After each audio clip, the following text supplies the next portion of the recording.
मित्रों, सामान्य ज्ञान श्रृंखला का ये नेक्स्ट वीडियो, इसमें मुगल काल के शासकों के कार्यकाल के बारे में उल्लेख है।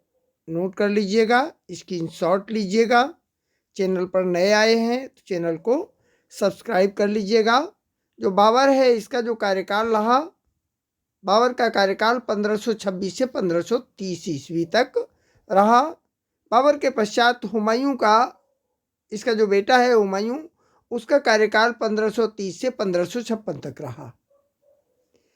इसके बाद इसका पुत्र अकबर, इसका कार्यकाल 1556 से 1605 ईस्वी तक रहा। इसके पश्चात इसका अकबर का पुत्र जहांगीर गद्दी पर बैठा और जहांगीर का शासनकाल रहा 1605 से 1627 ईस्वी तक। जहांगीर के बाद में जहांगीर का पुत्र शाहजहां गद्दी पर बैठा और इसका जो कार्यकाल रहा वो 1627 से 1658 ईस्वी तक रहा। इसके पश्चात शाहजहां का बेटा औरंगजेब गद्दी पर बैठा और इसका कार्यकाल 1658 से 1707 ईस्वी तक रहा।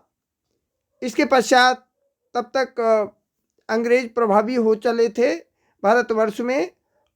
औरंगजेब के बाद में बहादुर शाह प्रथम शासक बना।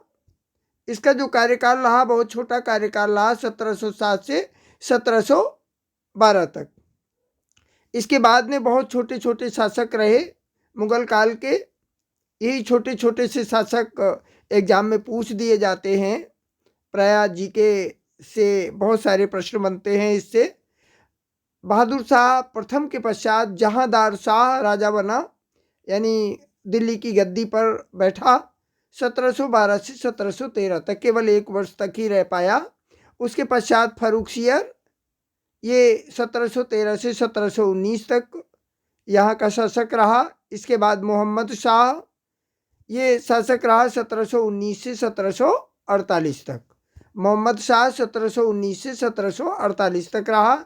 इसके पश्चात अहमद शाह को गद्दी मिली, ये 1748 से 1759 तक दिल्ली की सल्तनत पर काबिज रहा। इसके पश्चात आलमगीर द्वितीय, ये दिल्ली सल्तनत का बादशाह बना। 1754 से 1759 तक ये बादशाह रहा। इसके पश्चात शाह आलम द्वितीय को बादशाह घोषित किया गया। 1759 से 1806 तक ये दिल्ली की गद्दी पर रहा, लेकिन अंग्रेज प्रभावी हो चले थे। ये नाम के सारे बादशाह हैं। इसके पश्चात अकबर द्वितीय का शासन 1806 से 1837 तक। इसके पश्चात बहादुर शाह द्वितीय, जिसको कि हम बहादुर शाह जफर के नाम से भी जानते हैं, ये दिल्ली सल्तनत का बादशाह घोषित किया गया। 1837 से 1857 तक रहा और 1857 के विद्रोह के पश्चात संपूर्ण भारत में आधिपत्य हो गया अंग्रेजों का और दिल्ली सल्तनत का कोई बादशाह इसके पश्चात नहीं हुआ। आज की वीडियो में बस इतना ही। चैनल पर नए आए हैं तो चैनल को सब्सक्राइब कर लीजिएगा। वीडियो को साथियों के साथ शेयर करिएगा, जिससे कि सभी की जीके और जीएस की बहुत अच्छी तैयारी हो सके।